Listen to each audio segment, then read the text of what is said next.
Армысыздар тағы да. Енді көріп отырғандарыңыздай, жаңа тікелей эфиріміз бір техникалық ақаулықтарға байланысты үзіліп қалды. Енді ондай болып тұрады. Сондықтан әңгімемізді ары қарай жалғастырайық.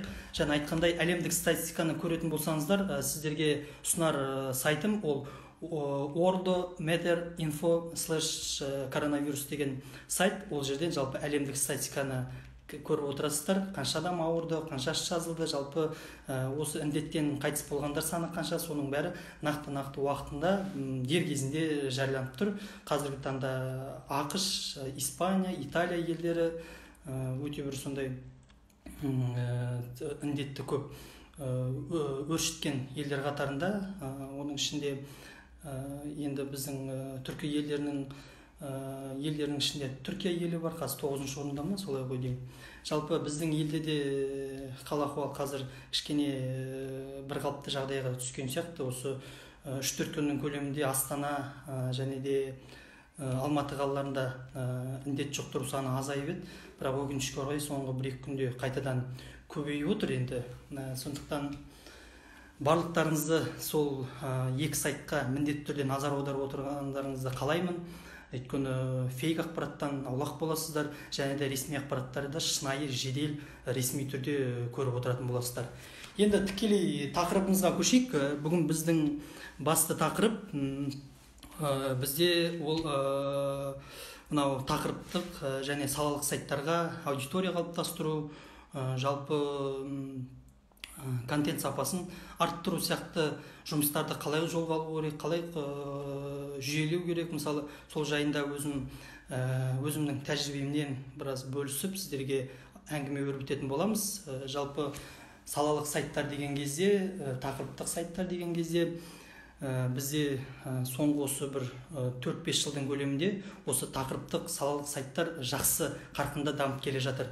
Оның ішінде ол мынау білім бағытындағы сайттар және де медицина сайттар, және де мынау тарих, әдебиет, сондай-ақ спорт тақырыбында, сондай-ақ мынау бизнес, қаржы саласындағы бірнеше жақсы сайттарды айта аламыз. Жалпы тақырыптық салалық сайттар, олар тікелей белгілі бір салаға, нақты сол сала туралы толыққанды бір ақпаратты, толыққанды бір зерттеуді сол жерден ала алатындай мүмкіндігі бар сайт болып қалыптасу керек. Бірақ бізде осы салалық сайттардың басым көпшілігінің басты бір мәселелері ол енді бірінші қаржы мәселесі. Өйткені осындай сайттарды ұстап отқан жігіттердің көпшілігі олар өздері тікелей осы сайтты қалыптастырып, жалпы сол жерге өздерінің қаржыларын құйды, контентін өздері қалыптастырды. Тіпті ондай сайттарда 1-2 маман ғана отыру мүмкін. Өйткені сол 1-2 маманның өзі журналист, өзі редактор, өзі жаңағындай SMM-шік, өзі сондай-ақ жаңағы SEO-шник дейміз, сол саланың бір ұңғыл-шұңғылын барлығын сол 1-2 жігіт жасап келе жатыр. Сондықтан ойлаймын, қазіргідей осындай бір қысылтаяң шақта енді көпшілік айту мүмкін, сайттар, ақпараттардың оқылуынан гөрі олардың барлығын біз әлеуметтік желіден көріп отырмыз. Не болмаса соңғы бір осы пандемия басталғаннан бергі оқырманның басым көпшілігі YouTube-қа кетті деген сияқты сауалдар қою мүмкін. Бірақ та айту керек, шын мәнінде бізге сапалы осы тақырыптық сайттарды жасаған кезде оның контентіне жалпы басты бір мән беруіміз керек. Өйткені сіз қызықты контент қалыптастыра алсаңыз, қызықты контент ұсына алсаңыз, сізге жаңағы оқырманда келіп қатыса алатын болады. Енді салалық сайттарға өзім бір мына жерде Нұрлан Ньюс деген әріптесімізден сұрақ кепті. Алдағы уақытта қандай тақырыптық сайттарға сұраныс болады деп ойлайсыз дейді. Енді арасында енді сіздердің де сұрақтарыңызға жауап беріп, тақырыбымызды айта отырайық. Өйткені бізге осы берілген 1 сағаттық эфирде сіздердің де пікірлеріңізді тыңдап, сіздердің де сауалдарыңызға жауап берген маңызды деп ойлаймын. Енді алдағы уақытта қандай сайттар деген кезде бізде енді осы пандемия басталғаннан бері білесіздер, білім беру саласында бір үлкен өзгерістер болды. Яғни онлайн оқу, онлайн IT мектептер, мысалы жаңағы мектеп оқушыларын жалпы осындай бір онлайн түрінде дәріс оқуға шақырдық. Олардың қатарында студенттер де бар, оқушылар да бар. Сондықтан бізге осы бір салада бір көп шикіліктер дейміз, көп кемшіліктер болғаны анық. Енді осы алдағы уақытта бұндай індет енді ол 21 ғасыр кезінде бір алғаш рет болып тұр ғой. Бұның да мүмкін алдағы уақытта болуы мүмкін. Сондықтан осындай індет қарсаңында алдағы уақытта бізде білім беру саласында бір үлкен мықты сайттар қалыптасады деп ойлаймыз. IT мектептер қалыптасуы мүмкін. Одан бөлек мынау қазір IT саласының бір қарыштап дамуына осы коронавирус бір үлкен әсер етті ме деймін. Өйткені кешеде көрдіңіздер, бізде 42.500 еңбек KZ сайты, Ековтың өзі мысалы қандай бір адам саны көп болған сайын, сол базаға қаншама адамдар кірген сайын бір сайттың жұмыс істемеу нелері күшейіп жатыр. Енді осылардың барлығын біздегі мықты IT саласының мамандары алдағы уақытта шешімін тауып бір мықты бір платформа жасауы мүмкін, мықты бір сервер жасауы мүмкін. Осы тұрғыдан үлкен мүмкіндіктер туады. Енді одан бөлек бізде онлайн қызметтер сайты жандану мүмкін. Оның ішінде енді біз көпшілігіміз қазір осындай уақытта онлайн сервистерге, онлайн жаңағындай тапсырыс заказ беретіндерге көп мүмкіндік тудыруымыз мүмкін. Сондықтан ол қызметтерде де бір жақсы қырынан дамып жеделдене түседі деген ойдамын. Енді жаңағы салалық сайттарға қайтадан келетін болсақ, салалық сайттарда өзім бірнеше сайттарды айтып өтейін, өйткені сіздерге де маңызды деп ойлаймын. Жалпы спорт тақырыбында өзімді қызықтырған сайттардың бірі ол осыдан студент кезімде ғой деймін, 7-8 жыл бұрын Аламан KZ деген жалпы қазақ тіліндегі тұңғыш спорт сайты қалыптасқан болатын. Оны өзіміздің әріптестеріміз Руслан Меделбек пен Рауан Оқас жүргізген. Сол сайт маған спорт тақырыбындағы бір жақсы сайттардың бір ретінде көрінді. Өзі салалық сайт, өзі таза спорт тақырыбына арналған. Оның басты бір ерекшелігі, қазіргі уақытта енді ол сайт жоқ, өкінішке орай. Мүмкін алдағы уақытта сол Аламандық әріптестеріміз осы сайтты бір жандандырса деген менде бір өтінішім бар. Өйткені бізде спорт тақырыбында бір қазақ тіліндегі жақсы сайттар әлі күнге өкінішке орай аз. Өйткені аз дегенде бар, енді Аладоп KZ бар, Q-Sport KZ деген бар, бірақ Аламанның алғашқы бір оқырмандарға берген бір мүмкіншілік керемет болатын. Ол жерде жаңағы энциклопедиясы болды спорт тақырыбына байланысты. Одан бөлек сұрақ-жауап бөлімдері болды. Одан кейін басты бір ерекшелік комментарий бөлімінде біз кәдімгідей спорт матчтарын, футбол ойындарын, тағы басқа мысалы бокс нелердің бәрін сол тікелей сол жерде өзіміз пікір қалдырып, өзіміздің ұсыныстарымызды айтып бір пікір алмасу өте жақсы, керемет өтетін. Одан бөлек ол жерде тағы бір ерекшелік не болатын? Аламан бәйге деген марафон болатын. Оған да мысалы мен өзім де қатыстым, қаншамамыз қатысып, жалпы спортқа деген бір спорт терминдеріне деген, спорттық жетістіктерге деген бір өзіміздің білімімізді жетілдіруге мол мүмкіндік беретін. Міне осындай бір фишкалары бар, осындай бір мүмкіндіктері бар сайттарды мейлінше көп дамытып қалыптастыра берген жақсы. Енді ол жерде мүмкін қаржылық тағы да басқа себептер болған шығар сайттың жабылуына. Бірақ алдағы уақытта ашылса, мен оның тікелей оқырманы бола аламын деп ойлаймын. Және Нұрлан Юс деген әріптесіміз де керемет деген белгі беріп отыр. Яғни ол да сол Аламанның бір кездегі оқырмандардың бірі шығар бәлкім. Одан кейін әдебиет тақырыбындағы сайттарға, мысалы ол әдебиет порталы бар. Ол енді мемлекеттік жоба болғандықтан оған енді тікелей оқырманның қаржы көздері бар. Сондықтан ол жерде сапалы контенттер де, жақсы бір дүниелер де жасалады деп ойлаймын. Бірақ одан бөлек басқа жеке меншік сайттардың көлемінде, яғни жеке хобби емес, енді бәлкім басқа азаматтардың ашқан сайттар ретінде бірнеше нұсқаны көрсетейін. Оның ішінде Қаламгер KZ деген сайт бар. Өте жақсы бір жүйелі түрде қолға алынған сайт. Оның да аудиториясы тек қана әдебиет сүйер оқырманға, жалпы жас ақын жазушылардың бір шығармашылығын шыңдауға мол керемет мүмкіндік беретін сайт. Оның да өзінің фишкасы бар, өзінің жаңағы бір жақсы бір мүмкіндіктері көп. Сондықтан әдеби бағыттағы сайттардың бірі сол деп ойлаймын. Одан бөлек енді медицина, денсаулық саласындағы сайттарда көбінесе бізде мынау нарықтық экономикаға байланысты, яғни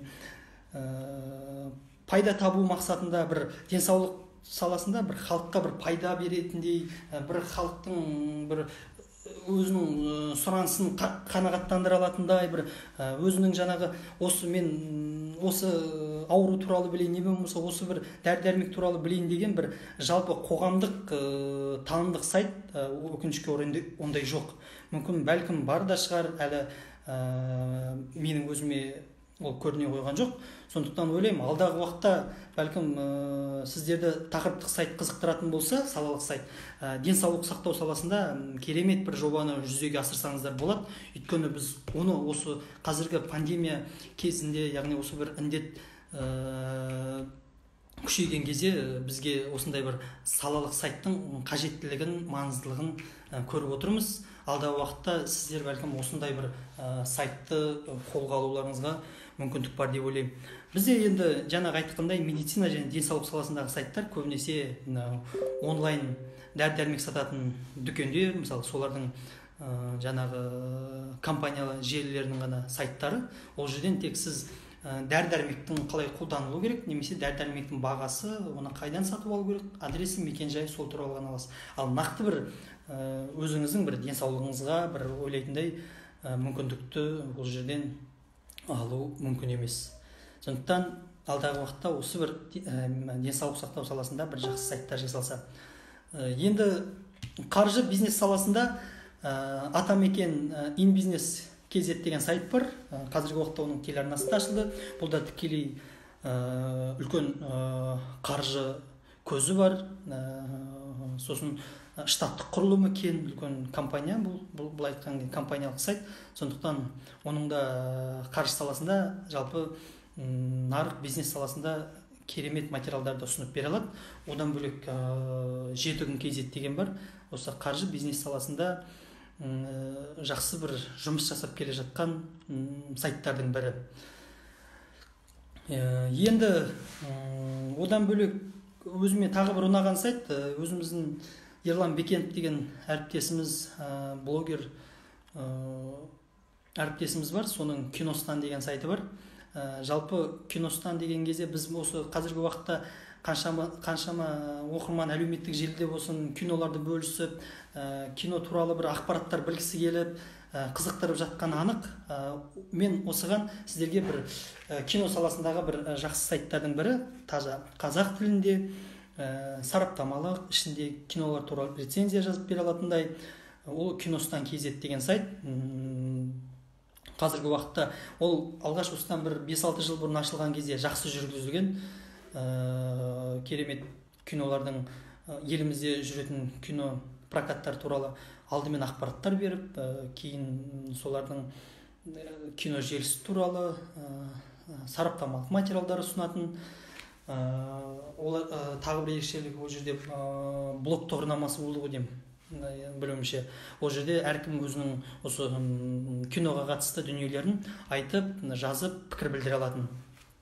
Енді қазіргі уақытта ойлаймын, сіздер де сол Киностан KZ деген сайтқа кіріп, жалпы қандай кино сізді қызықтырды, бәлкім блогына өзіңіздің осы пандемия індет кезінде қандай киноларды көрдіңіз, әсеріңіз қандай, сол туралы сол блогыңызға бөлісіп, сол сайтпен де бірге болсаңыздар болады.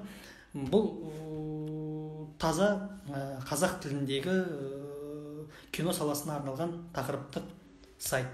Одан бөлек тағы бір өзімді қызықтырған сайттардың бірі, ол kazmuseum.kz. Бұл жерде енді мен айтқан жаңағы сайттардың барлығында енді рейтингісі немесе ішіндегі контенті жөнінде көп нәрсе айтуға айтуға енді уақыт та жетпейтін шығар шын мәнінде. Бірақ енді ол салалық сайттарға бағытталған тақырыптық сайттардың шын айту керек, біз ол жерде бір 50 мың не 30 мың оқырман отырады деп айта алмаймыз. Ол жерде сол салаға қызығатын, сол саланы бір қызықтап көргісі келетін, білгісі келетін жақсы бір оқырмандар отырады. Танымдық жаңағы сол салаға қызыққан оқырмандар ізденіп оқиды. Сондықтан ол сайттарда сіздер кіріп шығып, неге оқырман аз деген сияқты сұрақтар туындауы мүмкін, бірақ олар қазіргі біздің осы тақырыптық салалық сайттардың дамуына, соны қарыштап өсуіне бір үлкен серпін беріп отырған жобалардың бірі. Бәлкім алдағы уақытта олардың да оқырманы көбейеді деген ойдамыз. Енді Казмузейн деген сайт таза музей ісі, музей саласына арналған танымдық ақпараттық сайт.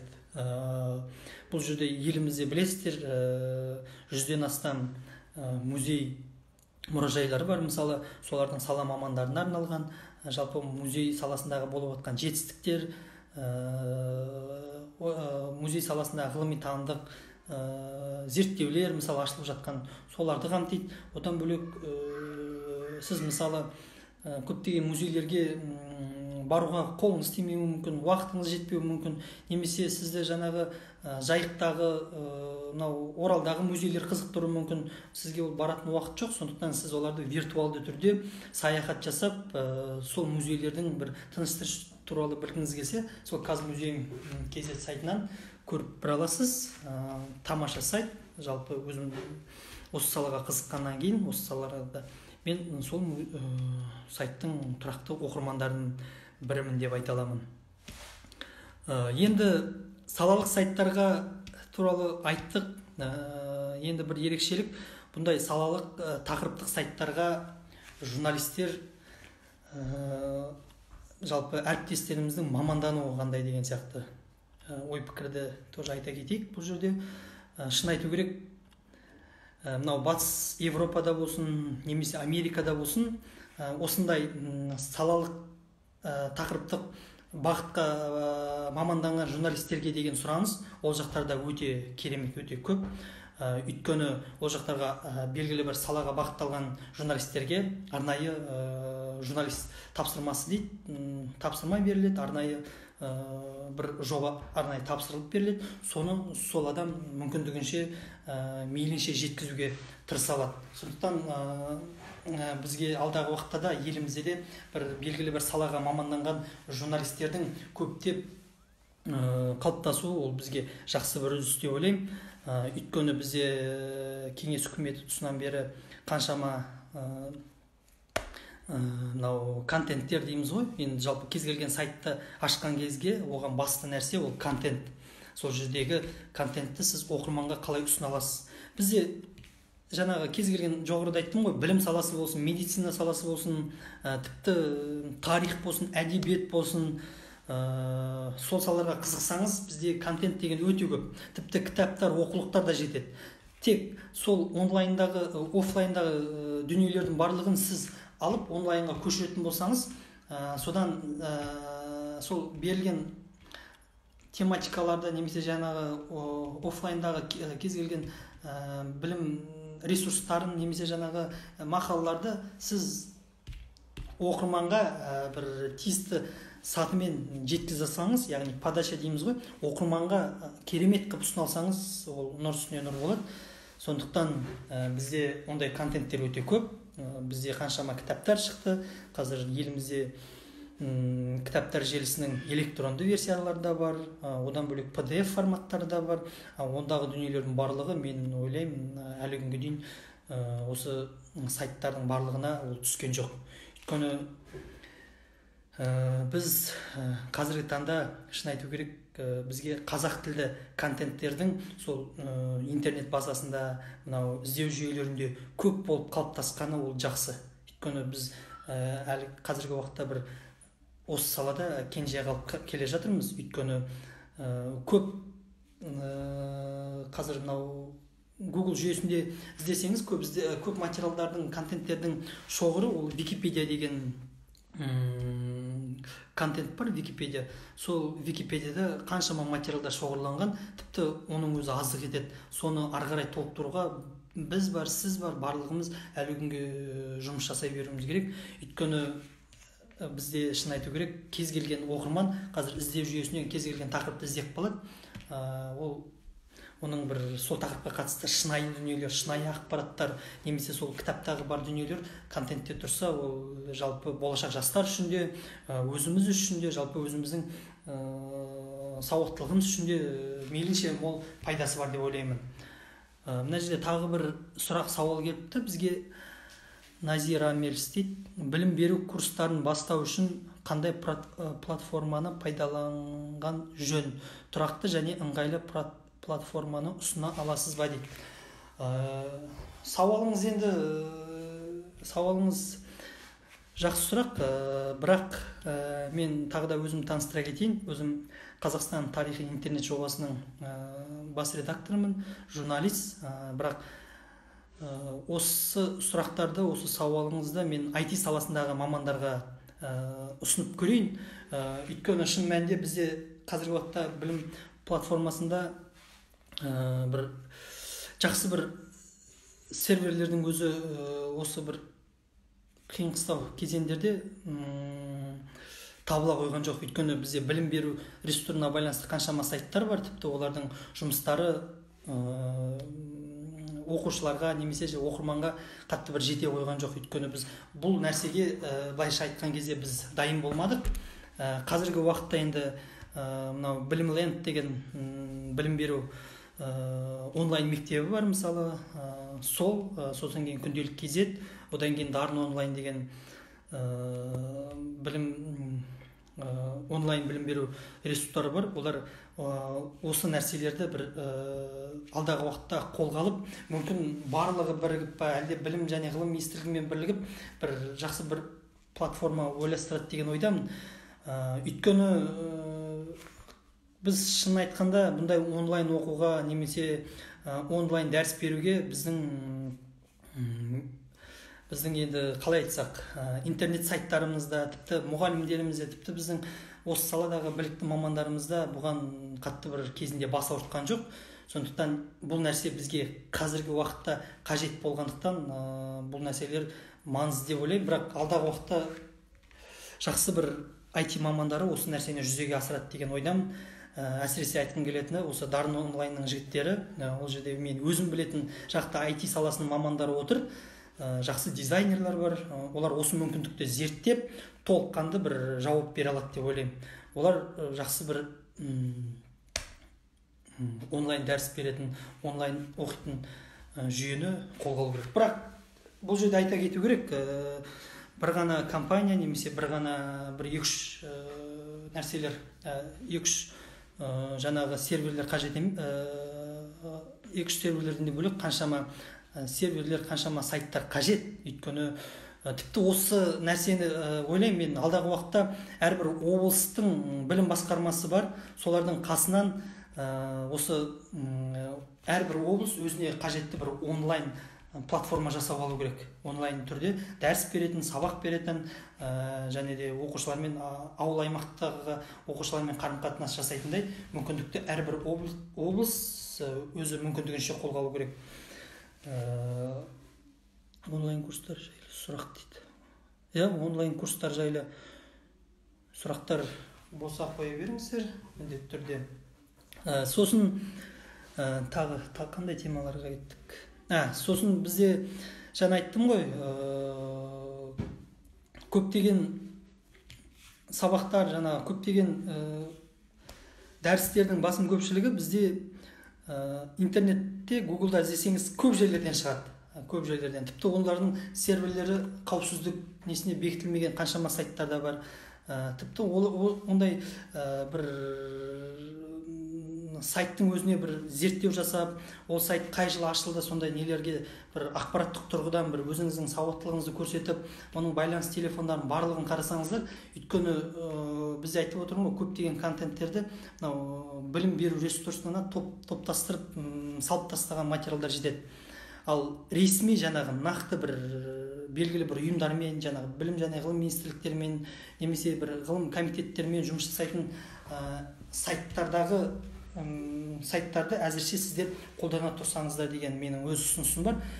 Өйткені мен білем, кез келген реферат деп іздесеңіз де, курс жұмыстар деп іздесеңіз де, немесе жаңағы Абай Құнанбайұлының шығармашылығы деп іздесеңіздер де, жаңағы мен айтқан сайттардан бөлек тағы да қаншама сайттардан сол материалдар шығады. Бірақ олардағы материалдар қаншалықты бір нақты шынайы, нақты бір ресми түрде екен зерттеу тағы қиын. Өйткені айтып отырмын ғой, ондай контенттерде тіпті біреудің рефератында, біреудің тіпті аннан-мыннан көшірген плагиатында, одан бөлек біреудің жаңағы калька тағы басқа бір сауатсыз аударылған жұмыстарын алып орналастыра салуы мүмкін. Ол нәрселердің барлығы сол сайтқа кірген оқушыға немесе студентке бір жақсы азық бола алмайды. Сондықтан ресми жаңағы нақты нелері сайттық құрылымы бар, одан бөлек жаңағы белгілі бір мемлекеттік мекемелермен бір байланыс орнатқан сайттарды әзір пайдалана тұрғандарыңыз абзалырақ. Сіз оқитын ақпараттық топ 3 сайт дейді. Енді ақпараттық сайттардан шын айтқанда қазіргі уақытта оқырманның басым көпшілігі сайттардан кәдімгі енді іздеп оқиды дегенге мен сеніңкіремеймін. Немесе бір өзінің мен осы сайттың оқырманымын дейтін азаматтардың саны бар шығар бәлкім. Бірақ бір керемет цифр, керемет бір көрсеткішпен көрсетілетіндей ондай нелер жоқ деп ойлаймын. Өйткені бізге кез келген ақпарат әлеуметтік желіде, немесе Telegram, немесе жаңағы WhatsApp желілерінен сілтеме арқылы келеді. Біз сол арқылы сол тақырыбына, немесіне жаңағы бір әлеуметтік желіде бөліскен бір кез келген несіне қарап, сол сілтемеге кіру арқылы сол ақпаратты оқимыз. Біз олай кез келген сайттан ақпарат оқуымыз мүмкін. Енді топ 3 сайт дегенге білмейміз енді нақты. Енді өз басым қазақ тілді ақпараттарды көбіне Қазақпарат сайтынан оқып отырам. Өйткені ол жерде енді ресми түрдегі ақпараттар болғандықтан, ол жерде бір фейк ақпараттар не болмаса сенімсіз ақпараттар, тағы басқа ақпараттардың бір шоғыр ол жерде орналастырмайды. Ол жерде таза ресми жаңағы өзімізге.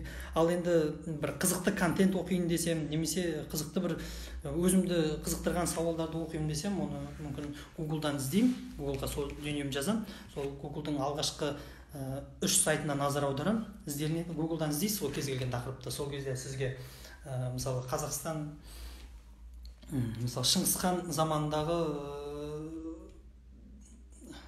мысалы енді кез келген бір тарихи теманы қойсақ, моңғол шапқыншылығы деп, мысалы сол кезде бізге сол туралы маған алғашқы 3 Google-дағы ізделгендегі 3 нұсқасы тұрады. Мысалы біреуінде тарих порталы, біреуінде жаңағы тағы Тенгриньюс, мысалы тағы бір сайттар болуы мүмкін. Мен солардан өзім анализ жасап, зерттеу арқылы солардың біріне кіре беремін мысалы.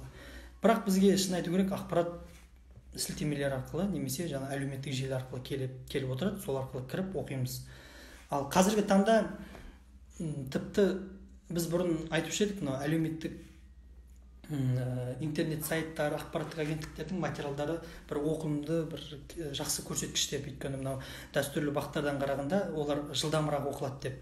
Бірақ осы бір қазіргі бір коронавирус пандемиясында кезінде тіпті олардың барлығы сайттарға кіретін оқырманның өзі жоқ па, азайды ма деп ойлаймын. Өйткені басым көпшілігі қазір YouTube-та отыр. Ол басынан белгілі нәрсе, өйткені барлығы сол YouTube-тың көрермені. Одан бөлек әлеуметтік желілерде мүмкін бірен-саран біраз оқырман кіріп өзінің пікірін көріп жатқан шығар. Сондықтан Нұрлан Ньюс енді топ 3 деп оған бір нақты цифр айта алмаймыз. Енді жаңа медиа мүмкіндіктері туралы да біраз айта кетейін, өйткені жаңағы айтып отырмын ғой, алдағы уақытта сіз салалық сайттарды, тақырыптық сайттарды дамытатын болсаңыз, сізге осы жаңа медиа мүмкіндіктерін мейлінше білулеріңіз керек. қазіргі уақытта кез келген ақпарат, кез келген контент басым көпшілігі смартфондар мен осы планшеттер, телефондар арқылы оқылады. Оған біз өзіміз куәміз. Өйткені қазіргі таңда кез келгеннің қолында осы интернет болса, оның кез келген қолында iOS, Android форматындағы телефондар баршылық. Сондықтан сіз кез келген осы саладағы сайттарды ашатын болсаңыз, сізге мен ойлаймын, ең бастысы сіз бірінші мобильный версия дейді ғой, мобильді нұсқаңызды қалыптастырып алсаңыз. Өйткені шын айту керек, сайтыңыз керемет, дизайны керемет, жаңағы планшетте не болмаса компьютерде керемет ашылғанымен, телефонда мобильный нұсқасы қызықтырмаса, оқырман сізден қашып кетеді, былайша айтқанда. Сондықтан қазіргі таңда басты мәселе ол мобильді нұсқаны қолға алу керек. Қазір әлемдік статистикамен де бірнеше дерек келтірейін. Бізде қазір әлемде 7 миллиардқа жуық халық болатын болса, соның 4 миллиардқа жуығы интернетті пайдалану арқылы осы интернет сайт, жаңағы ақпарат іздеу, не болмаса жаңағы контент қалыптастыруда өзінің бір 4 миллиардқа жуық адам осы интернетті пайдалану арқылы өзіне керекті, қажетті ақпаратты алып отыр. Соның 70-80% ол тек қана смартфон, телефон, планшеттер, ноутбуктар арқылы, ал енді қалғандары мүмкін компьютерден, тағы бірдемелерден кіру мүмкін. Басқа да іздеу жүйелері арқылы кіру мүмкін. Енді сондықтан басты назарға ұстайтын нәрсеңіз ол мобильдік нұсқасы, соны қолға алу керек. Мобильдік нұсқаның өзінде де бір ұзын етектей бір сайттың нұсқасын жасамаңыз. Адам жаңағы мысалы кез келген смартфонмен кірген адам бірнеше слайдер жоғары қарай көтеріп сайттың контентін іздеу керек. Сондықтан қысқа да нұсқа, негізгі беретін ойыңыз, жаңағы сайттағы негізгі оқырман қызықтыратын контентіңіз сол жерде орналасса болғаны. Одан кейінгі нәрсе енді іздеу жүйелері. Кез келген тақырып қазіргі таңда шын айту керек, сайттардағы көп контенттер іздеу жүйесі арқылы қалыптасады. Ол іздеу жүйесі дегеннен сіздерге былай түсініктірмен айта кетейік. Мен мысалы өзім сол портал сайтқа жетекші болғандықтан менде Android, Яндекс Метрика және Google Аналитикстің міндетті түрде күнделікті анализдерін қарап отырамын. Өйткені мен сол арқылы өзімнің оқырманымның іздеу жүйелерін, мысалы негізгі біздегі ұсынылған контенттерді қай жерден қарап отыр, соған баса назар аударамын, және де оларды қызықтырған қандай тақырыптар, мысалы соған назар аударамыз. Одан бөлек қандай жаңағы телефонмен, смартфонмен, тағы бірдемелермен келетін болса, оларды да осы жерден қарап отырамыз. Одан бөлек демографияны да қарап отыруға болады, тәртіп дейді, соның барлығын источник трафик дейді, жаңа мен айтқан. Солардың барлығын сол Google Analytics және де Яндекс Метрикадан қарап отырамыз. Сондықтан алдағы уақытта сіздер де сайт ашатын болсаңыздар, бұл нәрселердің барлығын жаңағы IT саласындағы мамандарға тапсырмай, өздеріңіз тікелей ат салысып қарап отырсаңыздар, сіздер сол нәрсе арқылы өзіңіздің сайтыңызға керекті нәрсені нақты біліп отырасыз. Өйткені мен білемін, көпшілігі бұл нәрселердің барлығын жаңағы сол өзіндегі IT менеджерлерге немесе сол саланың мамандарына тапсырады. Одан гөрі сіздің өзіңіздің журналист ретінде, жалпы жетекші ретінде сіздің де осы нәрселерге көңіл аударғаныңыз дұрыс. Одан бөлек тағы бір нәрсе, қазір жаңағы іздеу жүйесі дедік қой. Іздеу жүйесінде бізде алдыңғы қатарлы орындарда ол Google, Яндекс, Google іздеу жүйесі, одан кейін Gmail.ru деген бар, әлі күнге дейін бізде ізденеді, Яндекс бар, одан кейін тіпті кейбіреулеріңіз білмейтін шығарсыздар, енді Bing дегеннің іздеу жүйелері бар. Одан бөлек мына нәрсені айтқым келеді, ауылды немесе жаңағы ауылды жердегі оқырманның басым көпшілігі сіздің жаңағы Google-ыңызға немесе Яндексіңе қызықпауы мүмкін. Ол кісілерде әлі күнге дейін интернет эксплойермен іздейтін мүмкіндіктер бар. Сондықтан сіз кез келген тақырыпты, кез келген контентіңізді осы іздеу жүйелеріне сайт бағыттаған жақсы. Неліктен бізде шын айтқанда қазір көптеген сайттарда іздеу жүйелеріне қатты мән бере қоймайды. Мысалы кейбір журналистер, мысалы әріптестеріміз болсын, сайт ашатын болса, олар ең біріншіден керемет дизайн жасайды, сосын өзінің қолындағы біраз контентті соның бәрін орналастырып болғаннан кейін барып қана жаңағы SEO деген нәрсеге мән береді, яғни іздеу жүйелеріне. Ол нәрсені сіз сайт жасамас бұрын, яғни сіз сайтты хостингға тіркетіп алғаннан кейін сіз осы нәрселерді сол іздеу жүйелеріне тіркеуіңіз керек, бейімдеуіңіз керек. Әрине мен IT саласының маманы емеспін, бірақ сіз кез келген IT саласының мамандарынан осы жаңағы мен айтқан нәрсені айтсаңыз, олар да сізге осы нәрсені айтып береді. Өйткені бізде осы нәрсені жасамағандықтан көптеген сайттарда мысалы жақсы контенттер болады, жақсы бір сапалы дүниелер болады, жақсы бір инфографика, схема, карталар болады. Соларын оқырманға өткізе алмай жататын мүмкіндіктер болады. Сондықтан мен ойлаймын, алдағы уақытта да сіздер сайт жасайтын ойларыңыз болатын болса, тақырыптық салық сайтты бір жасағыларыңыз келетін болса, ең алдымен сол нәрсені назарға ұстаңыздар.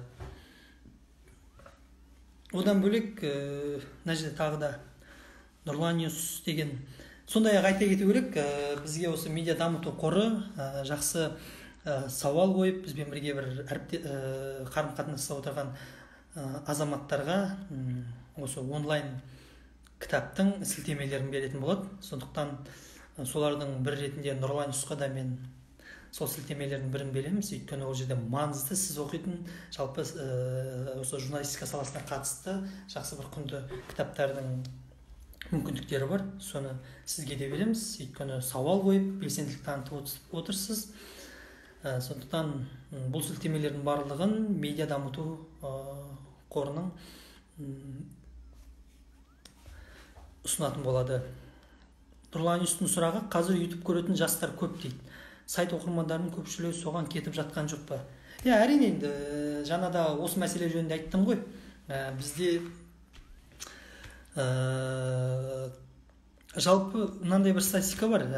Қазақстанда 500 мың адам YouTube-тың көрермені екен. 500 мың адам YouTube көреді, яғни. Бұл дегеніміз, әлемде біз YouTube көру бойынша 3-ші орында алады екенбіз. Бұл осы коронавирус індетіне кейінгі мәлімет болатын. Енді қазіргі уақытта енді әлемнің барлығы да YouTube-қа өтіп кетті ғой, енді қаншамасы уақыттарын YouTube-пен өткізіп отыр. Сондықтан бұл статистикада өзгермейді. Яғни бізде шын айту керек, қазір қаншама оқырманымыздың басым көпшілігі YouTube-қа кетті. Сондықтан сіз алдағы уақытта салалық сайт жасайтын болсаңыз, немесе бір белгілі бір жақсы бір контенттеріңізді сайтқа да сілтеме қою арқылы, YouTube каналдарыңызды дамыту арқылы сол YouTube-қа өткізуге болады. Өйткені YouTube-та да айтып отырмыз, ол жерде де жастар бар, ол жерде де оқушылар бар. Сондықтан олар бір маңызды дейміз бе, әлде сол өзіне қажетті, керекті бір жақсы дүниелерді сол YouTube-тан алса екен деген бір сізде де бір ой пікір болсын, сізде де бір сондай жақсы дүниені соларға да ұсыну маңызды деп ойлаймын. Енді сіздер білесіздер, мен өзім оқушы кезімде біраз осы көрерменнің біразы да біледі, сен білесің бе деген бір үлкен энциклопедиялық кітап болатын. Сол жерден біз өзімізге қажетті дүниелердің барлығын содан іздеп табатынбыз. Сол сияқты қазіргі таңда оқушылардың басым көпшілігі ақпаратты сол Google мен жаңағы YouTube-тан іздеп көреді. Сондықтан біз сол сен білесің бе форматындағы дүниелерді, соның ішінде контентті енді қазіргі жастар біле қоймайтын шығар, бірақ керемет кітаптар, керемет дүниелер болатын.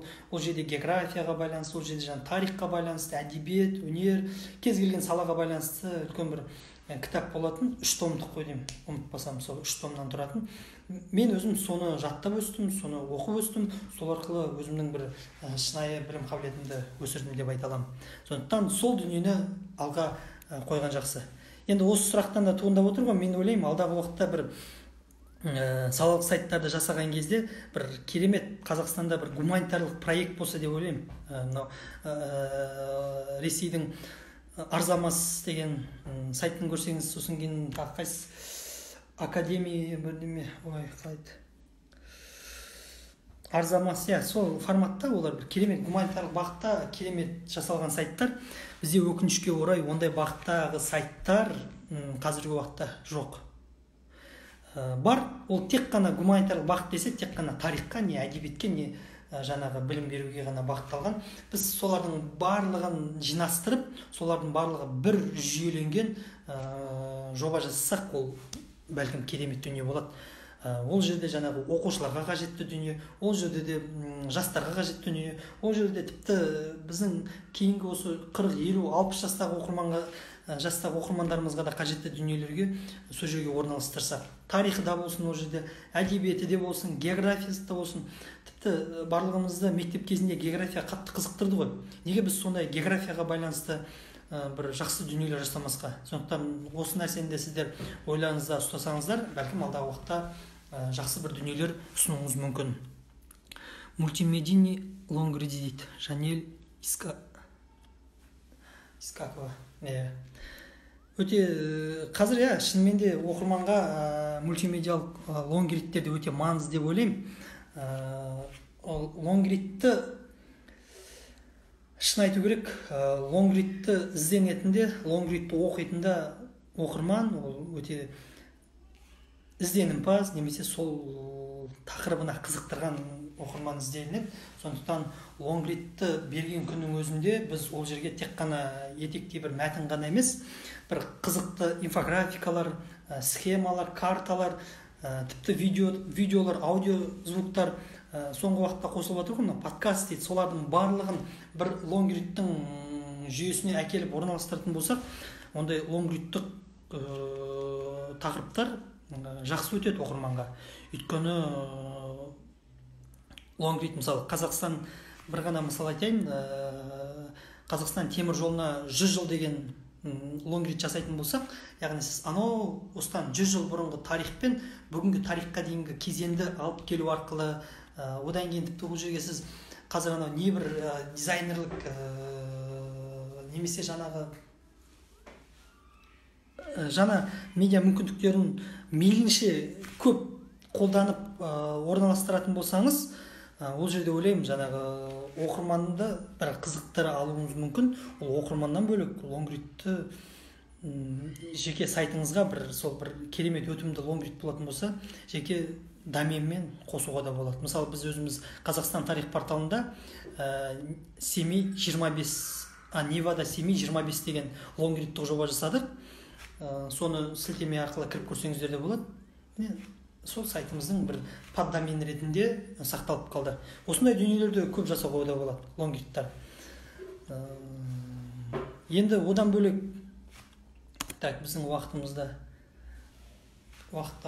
де санасуымыз қажет. Сондықтан енді одан бөлек тақырыптық салалық сайттарға қажетті дүниелер, мынау онлайн журналистика дейміз, конвергентті журналистика дейміз. Қазіргі уақытта дәстүрлі медиалар болсын, газет, журналдар болсын, тіпті олардың басым көпшілігі, олардың да барлығы мынау неге қарай өтіп жатыр. Интернет, онлайн, тіпті олар сайттық нұсқасына да өтіп жатыр. Өйткені олар тек қана көріп отыр, өйткені бүгінгі таңда газеттің оқырмандарынан бөлек сайттық нұсқадағы оқырмандар да бар. Сондықтан бізде бұрынғыдай жаңағы кешке хабардан жаңалықтар көріп, ертеңде газеттен мақала оқитын оқырман аз. Сондықтан бізге ақпаратты мейлінше жедел, жылдам беретін болса, кім ұсынады, біз соның оқырманымыз, соның жетегінде кетеміз. Сондықтан ойлаймыз, алдағы уақытта салалық, тақырыптық сайттарды ашқан кезде біз басты назарда ұстайтын нәрсе ол мынау әлеуметтік желі. Яғни әлеуметтік желіге де сіз ақпаратты бөлісу арқылы, ұсыну арқылы сіз кез келген материалыңызды ұсынып көрсете аласыз. Бүгінгі таңда тағы бір цифр мен деректер келтірейін. Қазақстанда 2 миллионнан астам Facebook қолданушысы бар. Одан бөлек ВКонтакте, Одноклассникіда 10 миллионнан астам ғой деймін, білуімше. сосын инстаграмда біраз көп бар. Енді соңғы уақытта телеграм қосылып отыр, бірақ телеграмды әлі күнге дейін шын айту керек, біздің басым көпшілік оқырман түсіне қойып отқан жоқ. Кешегі 42.500 теңгенің жүріс үшін ғана қаншама адам тіркелді. Өйткені мен телефонымнан да көрсетсем болады, қаншама достарым, жолдастарым телеграмға тіркеліп бір оқырман болып тіркеліп жатыр. Енді бірақ оларға бір хат жазып немесе бір байланыс түрінде бір реакция көріп жатқан жоқпыз. Сондықтан бұл нәрсе енді телеграм әлі күнге дейін бір керемет бір оқырманның аудиториясын Қазақстанда жинай алған жоқ, бірақ кез келген ақпаратты жылдам жақсы беруде телеграмның бір маңызды рөлі зор. Сондықтан біз әлеуметтік желіні де баса назарға ұстағанымыз жөн. Өйткені кез келген оқырман қазір әлеуметтік медиа деген, осы әлеуметтік желіні меңгеру арқылы әлеуметтік медиа деген түсінікке қалыптасты. Ол әлеуметтік медианың оқырманы ол сіз, біз, тіпті бір ауылдағы тракторшы болса да, тіпті ауылдағы бір сауыншы болса да, тіпті кез келген саланың маманы болса да, ол фейсбукқа немесе инстаграм, ватсап әлеуметтік желіге бір лайк, пікір білдірсе де, комментарий жазса да, ол яғни сол медианың оқырманы, сол медианың өкілі болып табылады. Сондықтан біз осындай оқырмандар қалыптасқан кезде біз конвергентті журналист ретінде біз сайтымызға кез келген ақпаратты жылдам беруге, және ол жерге өзіміз сурет түсіріп, өзіміз видео беріп, өзіміз жаңағы олардан бір басты ерекшеленетіндей нәрселерді меңгергеніміз дұрыс. Өйткені айтып отырмын ғой, қазіргі таңда ондай әлеуметтік медианы меңгерген мамандардың қатарында тіпті сол нәрселерді, фото, суретті, немесе видеоны, подкастты бәрін меңгеріп жатқан оқырмандар көп, олардың қарқыны өте үлкен. Сондықтан біз олардан ерекшелену үшін мен кәсіби осы журналистерге айтарым, әріптестеріме айтарым, біз олардан да ерекше бір мүмкіндіктерді, жаңа медианы барлығымыз меңгергеніміз, барлығымыз әлеуметтік медианың бір өкілі ретінде серпін беріп, күш көрсетуіміз қажет. Енді тағы соңғы нәрсем, қазіргі уақытта осы әлеуметтік салалық тақырыптық сайттарға қалыптастырған кезде сіз ең бастысы аудиторияны қызықтыратын контентке баса назар аударыңыз. Өйткені контентті берген күннің өзінде жоғарыда айттым, оның іздеу және іздеу жүйесіне бейімделуін қараңыз. Ол үшін сіздің тақырыбыңыз, сіздің лидіңіз, сіздің беретін сол тақырыппен қызықтыратын нәрсеңіздің барлығын сіз төменгі жағына ешқашанда орналастырмаңыз. Олардың барлығын алдыңғы қатарға шығаруды ойластырыңыз. Егер де, өйткені айтып отырмын ғой, кез келген оқырман Google-дан іздеу арқылы өзіне қажетті дүниені сол сайтыңыздың алдыңғы қатарынан таппаса, бітті, ол өзі сіздің сайтыңыздан кетеді. Сондықтан осы нәрселерді назарда ұстағанымыз жөн. Енді сіздерге көп нәрсе айтуға болушы еді. Сондықтан уақыттың тиімділігіне байланысты эфирімізді де аяқтауға таяп қалдық. Сондықтан сіздерді қызықтырған сауалдар болатын болса, сіздерге қажетті сұрақ-жауаптар болатын болса, менің өзімнің Алтынбек КР деген инстаграм парақшам бар. Сол жерге жолдасаңыздар, біз сіздерге жолдаймыз. Осы тақырыбымызға байланысты жаңағы PDF публикациямыз бар. Соны да сіздерге ұсынатын боламыз. Сондықтан көп нәрсе айтуға болушы еді. Ең бастысы осындай бір қиын-қыстау кезеңде мүмкіндік жасап оқырманмен жалпы онлайнда дәріс беруді ұйымдастырып отырған жаңағы медиа дамыту қорына алғысымызды айтамыз. Сондықтан барлығымыз жоғарыда айтқандай біз біргеміз, үйде бол сияқты ұрандардың аясында береке бірлікте осы үйде болып, осы бір індеттен аман есен құтылайық. Өйткені қазіргі таңда әлі айтып жатыр ғой, шарықтау шегіне де жете қойған жоқ. Сондықтан бір бейқамдықты қояйық, ең бастысы үйде болайық, отбасы ошақ қасыңызда жақсы бір дәрістер оқиық, ән күй тыңдайық, және де қызықтырса кинолар да көріңіз, кітаптар оқыңыз. Сондықтан осы бір енді бір айдай үйде болдық қой, ары қарай да енді бір шыдап, қырқына шыдағанда біріне шыдайық енді ағайын. Аман болыңыздар, сау болыңыздар, ең бастысы үйде болыңыздар.